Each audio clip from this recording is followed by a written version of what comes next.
and all our hydrological features. And one of the critical roles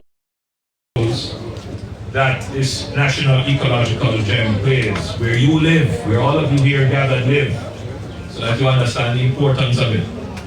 This is a critical filter for much of our water supply. So when we say we have to protect it, you see the importance of ensuring that the quality of the water that we receive, that comes from this area and filtered through the biological and environmental features here, that is for the benefit of the entire Jamaica water system. And so you have a great duty to protect this environmental asset. And this is very useful for us as we seek to reduce our carbon footprint and meet our global goals for the reduction of greenhouse gases. But it is also the importance of this area. You live in a very important area for Jamaica. This government understands that preservation requires investment, not just intention. I want you to consider this point carefully. There are lots of good intention expressed. They sound so good that you just take it at the word. Many people fall for good intentions. But you know where that leads you. You know where is paved with only good intentions. If you really want change, if you really want better, it is not merely an expression of the good intention to do better. You must look at what the promiser has done before and what they are doing now. So the expression of good intention must also be matched by definitive instrumental investments that you can see.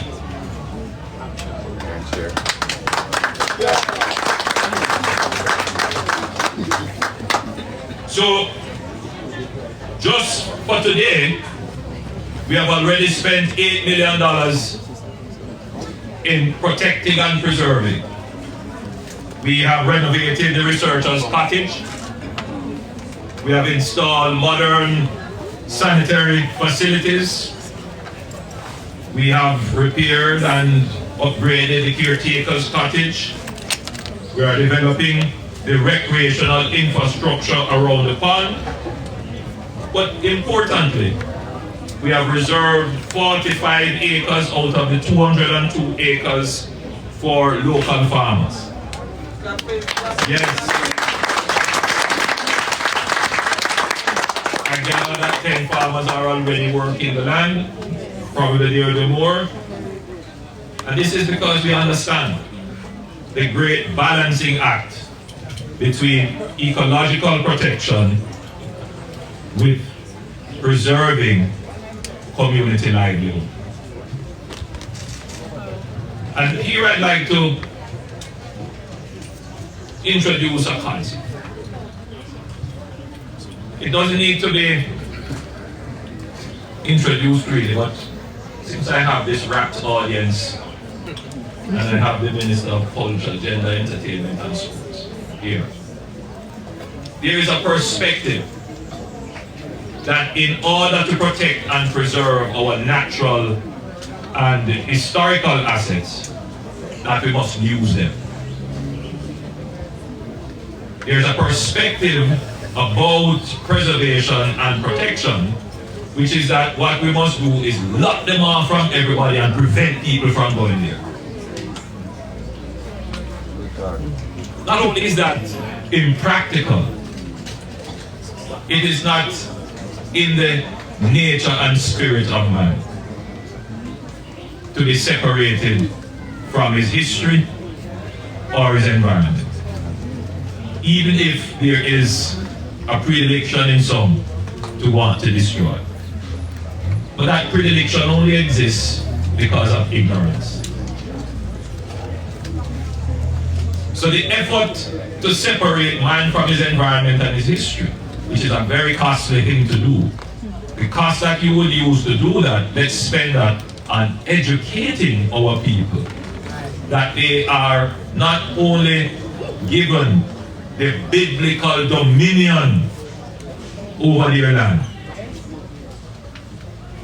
but they were created in the image of God, the Maker, to protect it and preserve it and use it for good. Amen. And that is the philosophy that I would like to see pervade the discourse about protecting both our natural and environmental assets and our historical assets as well. We must use them.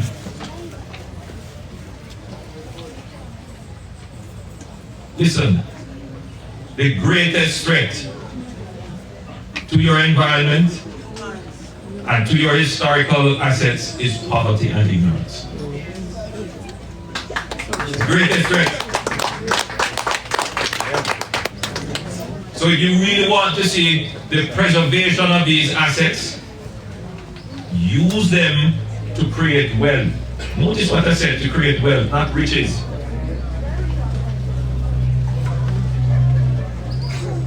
And that is why in everything we do, we want to preserve these 200 acres of phenomenal biodiversity. We can't throw the farmers off it. No! We secure a piece and we say to them, look, you go on it. And you know what up now, because this is your livelihood. Protect it. Yes. Protect it. When you see people come through and doing all kind of wrongs and destroying it, I don't have to pose a security guard here that I have to pay, who might fall asleep. 24/7 I have the best security guards. Not true? Exactly. And that is our philosophy, that is our thinking of how we protect our environment. We use it. So, our actions speak to a consistent philosophy of development. And that is, development must be sustainable. And the sustainability means the continued protection of the asset itself, but the people who live in the area must also benefit from it and be able to create wealth from it. That's our philosophy. And we have taken global leadership in this regard. Jamaica led the global lobbying effort as part of the High Ambition Coalition to secure a worldwide commitment to protect 30% of land and marine areas by 2030. In terms of terrestrial and marine protection, you will be happy to know that Jamaica has protected 25% of our land, up from 8% in 2016. Let me say that again. If you follow the narrative that you are fed every single day, you would believe that somehow not Nagwan. There are those whose interest it is to make you feel that not Nagwan, because that is the basis upon which they will get power. The problem with that is that when you look at their record does not justify them getting power. In 2016, 8% of our land mass was protected. After 9 years of this administration, we can say that we have protected now 25% of Jamaica's land mass. Here, here. We gave 14 new forestry orders protecting forestry areas. It is this administration that did, which was talked about for decades but never done. This administration that declared the cockpit country protected area, and it is this administration that declared the Black River protected area. I am not coming to you with intention. I am coming to you with action. All right, sir.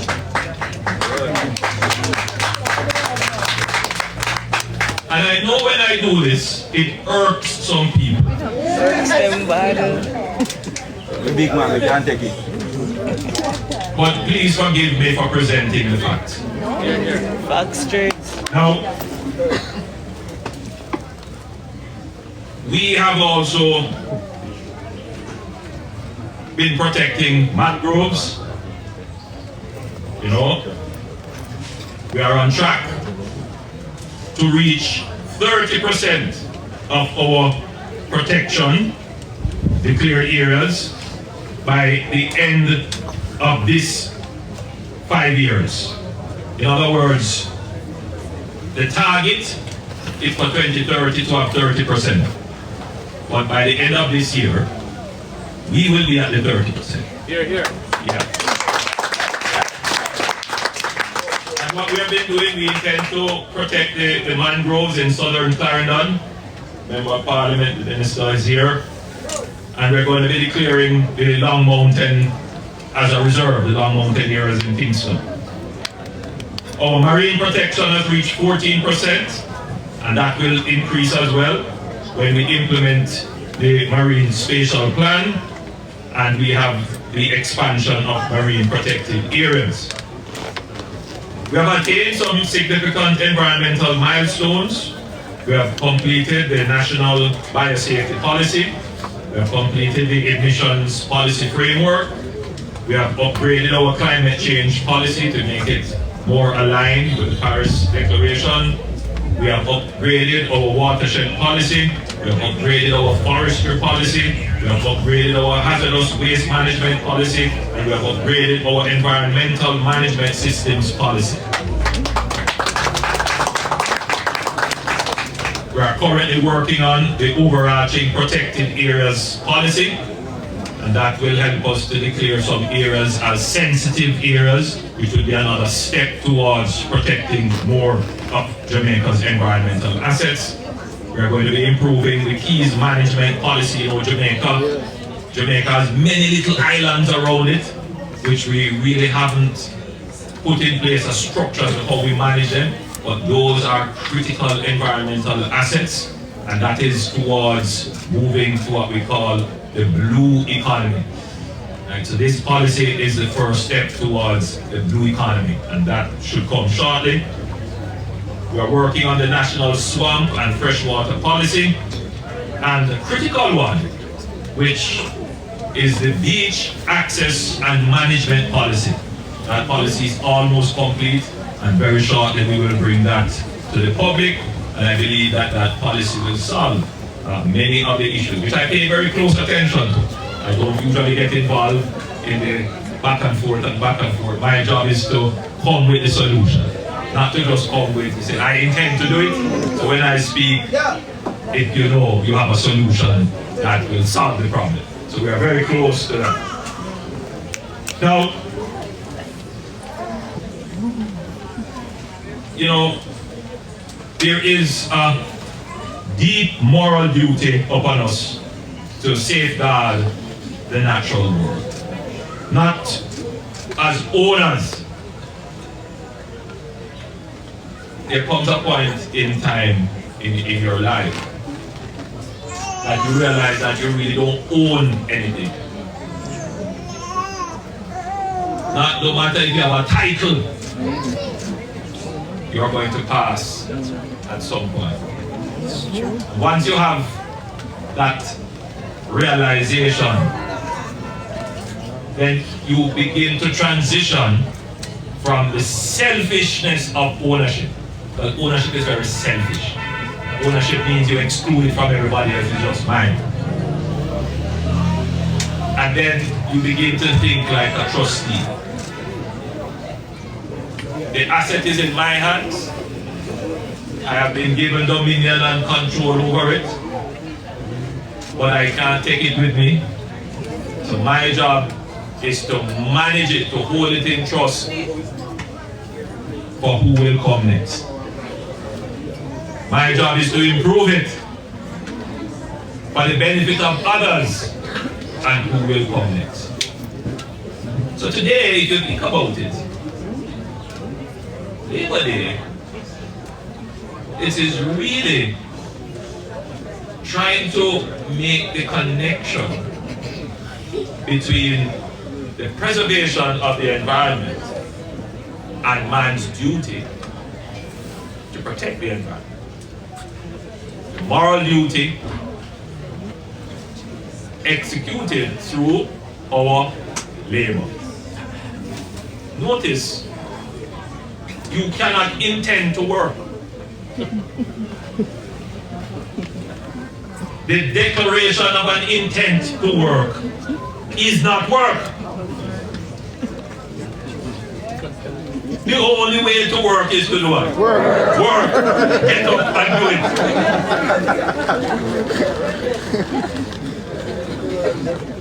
I hope you get to the point. Oh yeah. A lot of people going to come and promise you work. Show me the work you have done. The only way to work is to work.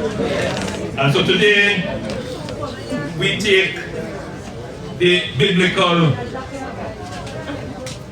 admonition in Genesis chapter 2 verse 15. The Lord God took the man and put him in the Garden of Eden to do what? Work. To work and do what? Take care of it. Yes. That's true. Do you see the symbolism of this ceremony today? We are in the park here today, in this sanctuary, this protected area of phenomenal biodiversity, as directed by God Himself, to work and take care of it. Do I need to say more? No. Minister Hall, Minister River, I thank you for being such good hosts. I thank the audience for being so attentive. Let us get to work. God bless you. Thank you.